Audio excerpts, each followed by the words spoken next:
Banyak orang salah memahami tentang berpikir positif. Dikiranya berpikir positif itu yang penting adalah berpikir yang baik-baik dan menolak berpikir yang buruk. Lantas, bagaimana sih caranya berpikir positif yang benar itu? Dan apakah ia bisa mendatangkan lebih banyak rezeki dalam kehidupan seseorang? Konsepnya bagaimana?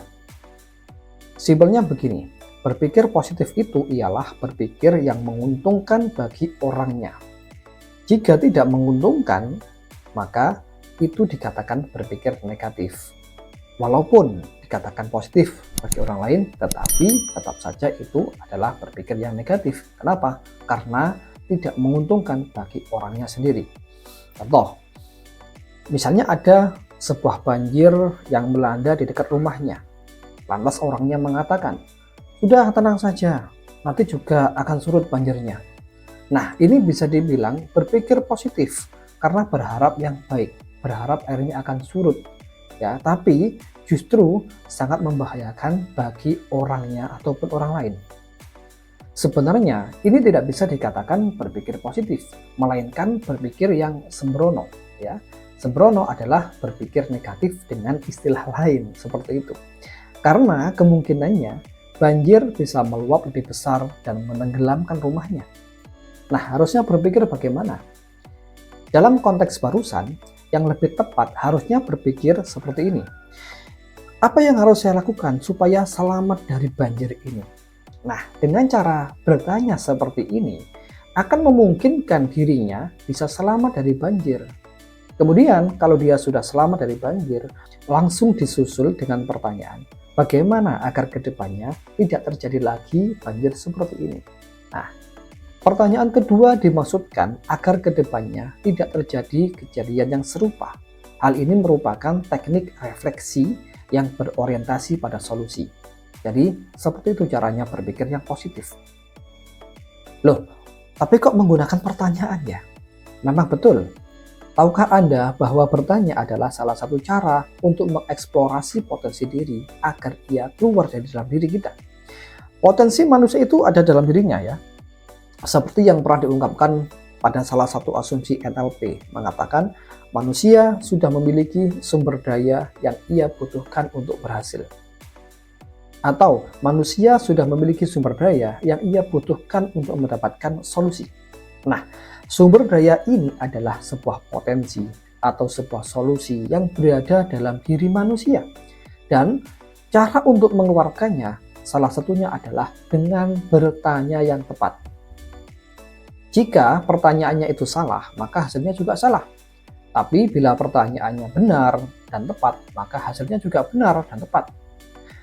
Nah, cara bertanya ini sangat efektif sebagai cara berpikir positif ya. Ini merupakan salah satu berpikir positif, yaitu menggunakan cara bertanya yang tepat.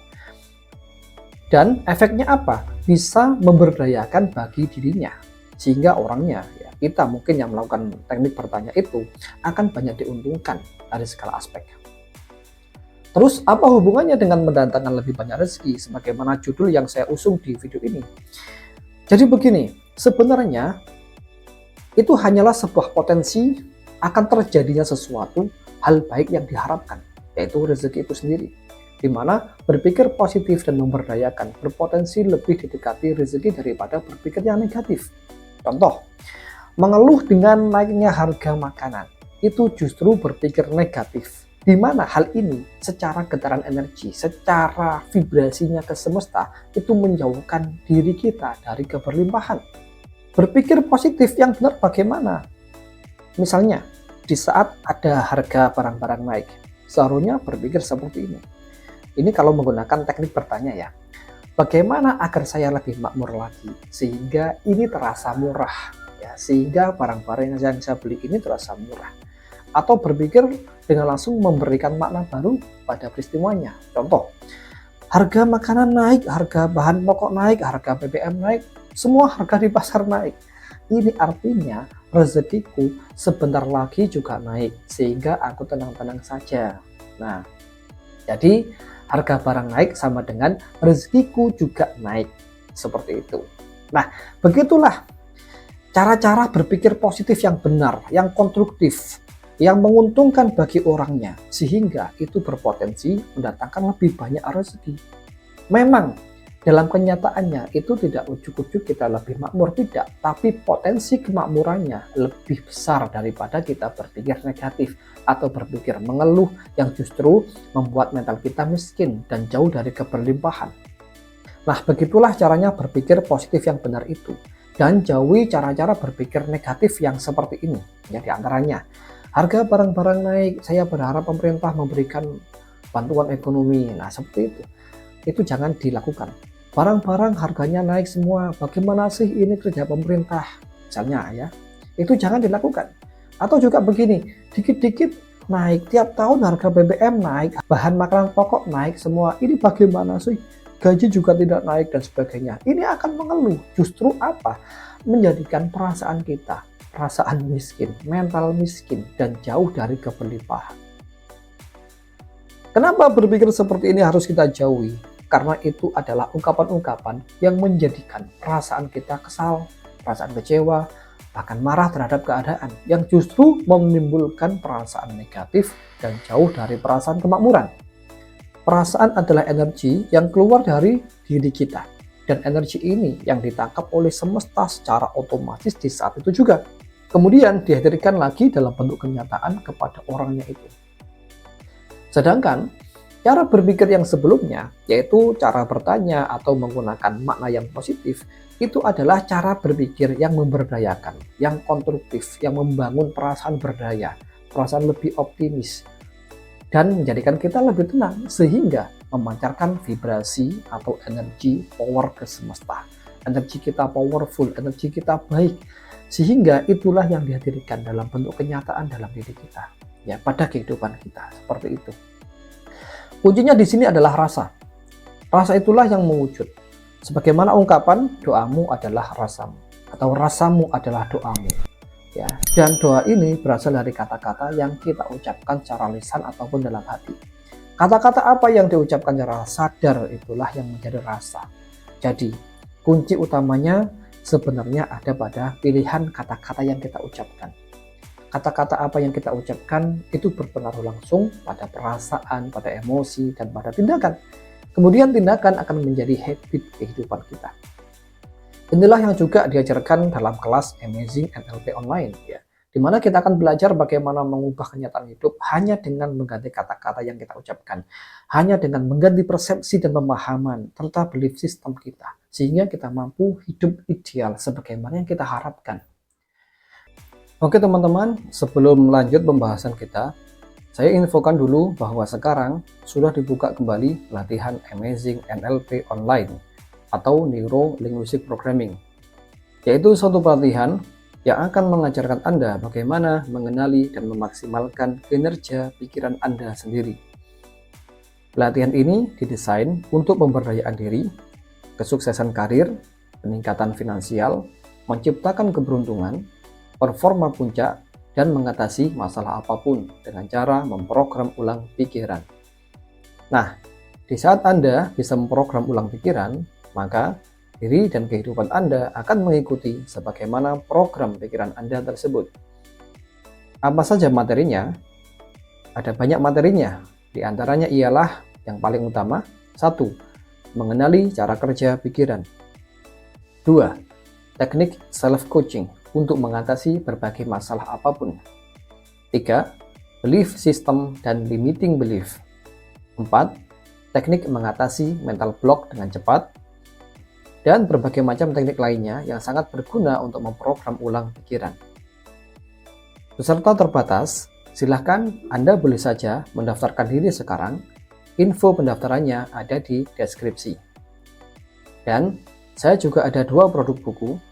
Yang pertama, Sahabat Virtual atau Anak Buah Imajiner, yang merupakan aplikasi praktis NLP untuk memaksimalkan kekuatan pikiran. Dan ada juga buku Asyiknya Belajar NLP, yang merupakan aplikasi praktis NLP untuk pemberdayaan diri atau kesuksesan karir dan finansial. Segera miliki buku ini selama persediaan masih ada. Cek linknya di deskripsi ya. Oke, sekarang kita lanjut ke pembahasan materinya. Oke, lanjut ke materi ya. Lantas, Apakah dengan cara berpikir positif seperti ini akan berpotensi menaikkan rezeki datang lebih banyak? Tentu saja, karena pada dasarnya kondisi hidup kita itu sangat ditentukan dari cara berpikir kita. Dan rasa yang sering kita akses kemudian ditambahkan dengan tindakan. Jadi, jika ingin mengubah kehidupan, awali dengan cara mengubah pikiran terlebih dahulu, kemudian mengubah rasa dan mengubah tindakan. Loh, apakah tidak harus tindakan terlebih dahulu yang kita utamakan untuk diubah? Mengapa kita harus berpikir terlebih dahulu untuk mengubah? Gitu. Mungkin ada pertanyaan seperti itu. Memang, dalam konteks tertentu kita harus bertindak terlebih dahulu. Nggak pakai mikir, tapi bertindak. Ini tentu benar, tapi bagi orang yang opsional, artinya bagi orang yang memang diperlukan bertindak terlebih dahulu, kemudian berpikirnya belakangan atau berpikir di saat bertindak itu. Tetapi dalam konteks mengubah hidup yang kita inginkan, kita tidak bisa langsung mengubah tindakan kita, tidak bisa. Tetapi kita harus mengubah dari belief system kita dulu. Ya, kenapa? Karena akan percuma kalau kita bertindak, kita mengubah dari tindakan, tapi dari sistem belief kita belum berubah, dari program pikiran kita belum berubah, maka semuanya itu akan sia-sia. Kecuali hanya sedikit perubahannya. Mengubah pikiran itu sama artinya dengan memprogram ulang belief system di bawah sadar. Sehingga rasa yang kita akses dan kita pancarkan ke semesta juga akan berubah. Dan ini langsung berpengaruh pada tindakan, pada respon dan kebiasaan hidup kita. Sehingga kondisi hidup juga cepat berubah seiring berubahnya pikiran dan belief system itu. Nah, mengubah cara berpikir seperti yang saya contohkan di awal, itu mengarah pada perasaan lebih berdaya, perasaan lebih berkemakmuran dan lebih positif. Sehingga itu menandakan kita layak diberikan rezeki yang lebih banyak. Dengan istilah lainnya, kita sedang membangun wadah atau takaran rezeki kita. Sehingga rezeki yang kita dapatkan juga lebih besar. Wadah dan takaran rezeki ini letaknya ada pada mindset, ada pada pola pikir, program pikiran, dan belief system diri kita. Bila kita berpikir negatif, harga barang naik, semuanya mahal, itu menjadikan mengeluh, menderita, dan kesal. Kalau ini terus-menerus diulang-ulang, perkataan seperti ini menjadikan belief system kita, belief system yang tidak berkemakmuran. Atau belief system yang kekurangan, sehingga mental kita mental miskin dan kehidupan kita akan terbentuk kemiskinan. Tetapi kalau kita mau memprogram ulang pikiran, belief system kita terbentuk lebih positif, lebih berdaya, lebih makmur, maka itulah kenyataan yang kita alami. Mungkin ada orang akan bilang, loh tapi kan kenyataannya, mana mungkin bisa memanipulasi kenyataan dengan kata-kata, ya? Ada juga yang bilang, loh faktanya saya banyak hutang, faktanya hidup saya menderita, faktanya ekonomi lagi seret dan sebagainya. Jangan terfokus pada faktanya, tapi fokuslah untuk memprogram ulang pikiran menjadi lebih berkemakmuran. Ya, memang benar itulah kenyataannya, tapi ingat, apakah bisa mengubah kenyataan? Bisakah mengubah keadaan seperti itu secara langsung? Nggak bisa kan? Kecuali kalau Anda seorang pemerintah atau seorang penguasa, ya pejabat yang hebat, kemudian bisa mengubah keadaan ekonomi. Ya, tetapi yang masih bisa kita kendalikan adalah pikiran, emosi, dan tindakan diri kita sendiri dengan mengikuti kondisi yang ada itu. Sehingga potensi berubahnya bukan pada keadaan faktanya, melainkan kitanya yang berubah mengikuti perubahan lingkungan atau keadaan itu. Contohnya, semua harga barang dan bahan makanan naik. Kita pahami saja sebagai motivasi agar kita juga semakin kaya dan makmur, ya kan? Sehingga harga-harga barang itu nggak terasa mahal lagi. Sekali lagi, kita memang tidak bisa mengendalikan situasi dan kondisi begitu saja. Kita tidak bisa mengendalikan faktanya, tetapi ingat bahwa semua itu netral. Tergantung bagaimana persepsi kita memahaminya, bagaimana cara kita memikirkannya, bagaimana cara kita memahami kondisi itu. Jadi, yang kita kendalikan adalah persepsi kita sendiri, program pikiran kita sendiri, sehingga kondisi kita alias fakta diri kita akan mengikuti dengan fakta yang ada itu. Jadi kesimpulannya bagaimana? Apakah boleh berpikir negatif dan juga berpikir positif sekaligus? Nah, berpikir negatif itu boleh saja asalkan menguntungkan bagi orangnya. Artinya, dengan berpikir negatif itu justru membawa kewaspadaan terhadap dirinya dan mengambil langkah pencegahan agar tidak terjadi hal-hal yang tidak diinginkan. Dan berpikir positif yang dilakukan juga harus berpikir positif yang konstruktif, bukan positif yang sembrono, seperti yang saya jelaskan di awal. Kemudian, berpikir negatif itu nggak selamanya dianggap negatif apabila ada dampak yang baik bagi orangnya.